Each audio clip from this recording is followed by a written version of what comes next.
It was a beautiful sunny morning in an upscale residential neighborhood. The streets were lined with modern, well-kept houses, a place where everything seemed to be under control. Residents, often influential professionals and renowned entrepreneurs, went about their leisurely routines.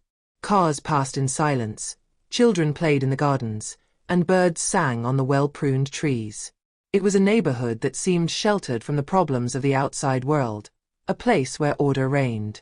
But in the shadows of the opulent houses, stories of invisible tensions were brewing. It is in this peaceful setting that the young agent Leonard Dufresne did his patrol. At 26, he already had strong ideas about how the world should work. Proud of his uniform, he felt invested with a sacred mission, to maintain order. He firmly believed that the authority he carried on his shoulders was synonymous with justice, that he was there to uphold the law, no matter the circumstances. His uniform gave him a sort of protective shield against judgments from the outside. The gaze of others, that of citizens, appeared to him as validation of his role, and in his eyes, anything that deviated from order was a danger to be neutralized. The world was divided between those who respected the law and those who defied it. That morning, while crossing a quiet street, Leonardo saw a man in an impeccable suit, walking with a calm but confident step. A black man. There was nothing in his approach that betrayed anything suspicious. He walked like any other businessman on his way to work. However, Leonardo, for no good reason, and without him really realizing it, immediately felt on his guard. The man, his distinguished appearance, his erect posture, his apparent tranquility, all this made him an individual who did not fit into the image he had of the model citizens of the neighborhood. In an instant, he felt like the man was out of place. Leonardo felt what he did not yet understand, a wave of distrust based on a series of stereotypes that he had internalized, which he never questioned. The black man in this neighborhood wasn't supposed to be there, not in his mind anyway. It was absurd, but he had these kinds of thoughts that had long been forged in the society around him. The man seemed out of context, like an anomaly. Leonard approached him, his instinct for control taking over. "Excuse me, sir, can you give me some identification?" Leonard asked in an authoritative tone, his eyes slightly closed to simulate suspicion, but also to reassure himself. He felt in a position of strength, a position he found difficult to question. The man, without losing his calm, looked him straight in the eyes. A discreet smile appeared on his lips, a smile that seemed both serene and a little tired. "I'm fine, thank you. I'm just on my way to work," he replied in a calm, almost melodious voice. Leonardo, not knowing how to interpret this response, insisted. This was not a procedure, it was an act of domination. This is a standard procedure. "I need to see your papers."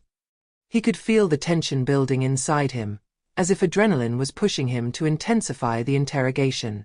The man hadn't shown him any signs of hostility, on the contrary, he seemed almost patient. And yet, Leonardo couldn't shake the strange feeling that something was wrong. This man had to be controlled, interrogated, judged. What he didn't understand was that this feeling came from an ingrained stereotype, an underlying belief that he never questioned. The man sighed softly, a sigh heavy with wisdom and resignation. "I'm a respectful citizen, officer. But if you insist, I'll show you my badge." He reached out, slowly pulling it from the inside pocket of his coat. Leonardo remained frozen, incredulous. This badge was not that of a simple ordinary citizen. It was a badge that made him shiver. The man then took out a black leather card case, and in silence, he showed Leonard a card that made him freeze. Captain Alexandre Rousseau, Leonard Ridelaud, like an automaton. His eyes widened in recognition. This name, he knew it well. Alexandre Rousseau was a man of authority, a brigade captain. A man respected for his calm management of situations, for his way of resolving conflicts with discernment. He was an example of what a police officer should be. But, in this moment, Rousseau was no longer this distant symbol that he admired. He was there, in front of him, and Leonard had just made a serious mistake. "My captain," Leonard stammered, suddenly uncomfortable, his self-confidence collapsing like a house of cards. He felt intense heat rise to his cheeks, a mixture of shame and confusion. His eyes searched everywhere around him, but there was nowhere to hide. Alexandre Rousseau stared at him for a long time, without saying a word. The atmosphere had become heavy, thick. The air around him almost seemed to breathe with exaggerated slowness. There was no anger or resentment in the captain's eyes, just an intense tranquility, as if this moment of confrontation no longer even surprised him. Then, slowly, he took a deep breath and spoke in a calm but firm voice, which seemed to resonate in Leonardo's mind. "You arrested me, young man, because I fit your idea of what a suspect should be. You made a quick decision, you acted on an assumption, on a stereotype. You didn't take the time to think about what you were doing. That's right, isn't it?" Leonardo lowered his head, unable to meet the captain's gaze. His cheeks were red with shame, and everything in his mind was racing. He hadn't thought. He had acted in the moment, on a quick, instinctive judgment. He had not seen the man, he had only seen a suspect, only a figure in a stereotype that he was barely aware of feeding. He felt the heaviness of his actions settle on his shoulders, heavier than he would have imagined. "I'm sorry, Captain," he whispered in a low, trembling voice. I didn't know." These words seemed paltry, as if, despite their sincerity, they could not repair what had been broken in that moment. Rousseau observed Leonardo for a moment, as if measuring the depth of understanding that had just emerged in him. He knew that this kind of revelation didn't come every day, especially for a young man who believed in the integrity of his work, but who had not yet faced the reality of the unconscious biases that often influence our judgments. The captain took a deep breath before speaking again, his voice calmer but still imbued with benevolent authority. "You know, Leonard, we are all shaped by our experiences, by what we are taught. But that doesn't mean we have to accept without question what has been ingrained in us.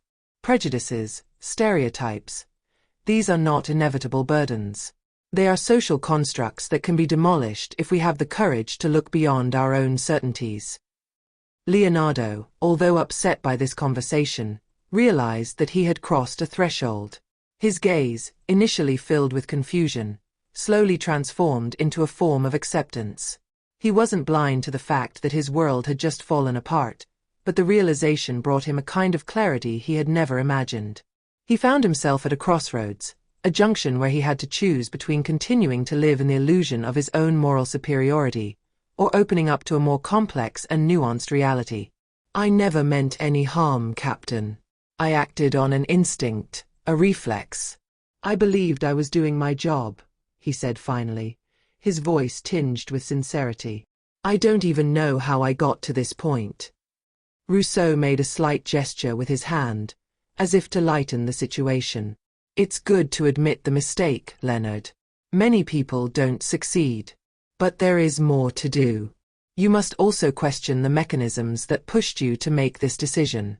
Why did a well-dressed, calm and respectful man seem suspicious to you? What triggered this reaction in you?" Leonardo was silent. His thoughts were swirling. He never took the time to ask himself why certain people made him uncomfortable, why certain situations seemed more dangerous to him than others. His own experiences and the way he had been raised were powerful factors, but it was difficult to face them without feeling overwhelmed by shame. "We must all face our prejudices, even those that seem most unconscious to us," Rousseau continued. "The problem is not making mistakes. The problem is not learning from these mistakes, not questioning our automatisms. If you are ready to understand this, you can truly change. But it will take time and discipline." Leonardo looked at the captain, and in his eyes there was a glimmer of hope mixed with frustration. He knew that what he had just been taught was not a simple warning, but a call to a deeper commitment to his own transformation. The weight of his actions did not dissipate easily, but at least he now knew that the key to moving forward lay in awareness, and in the act of fighting against the preconceived ideas that governed his decisions. Rousseau then raised his hand, not to reprimand, but as a gesture of support. "I will write this report, Leonard. It will be objective. But you can be sure of one thing. This is not the end for you. It is just the beginning." We all have a duty to learn and improve. And you, young agent, still have a lot to offer to this profession, if you are ready to embrace this new perspective. The silence that followed was heavy, but in a new, almost liberating way. Leonardo knew that his life had just taken a turning point, and that he would now have to carry a different burden, that of introspection and change. He turned to Rousseau with a small smile, almost imperceptible, but sincere. "Thank you, Captain. I'll try to be better," he replied, his voice more confident than before. Rousseau nodded slowly, and with a gesture, he indicated to him to continue his patrol. But in this moment of silent reconciliation, both men knew that the impact of this meeting went far beyond a simple incident of the day. It was a reminder of the power each individual has to impact the system, even if it starts with simple awareness. And for Leonardo, it was a starting point, a beginning of open-mindedness, of questioning, and of deconstructing stereotypes. The captain knew that he had sown a seed that might, perhaps, grow and bear fruit in time. One day, Leonardo could become the example of a new generation of police officers, fairer and more conscious, one more step towards a society that finally learns to see the humanity in each of us.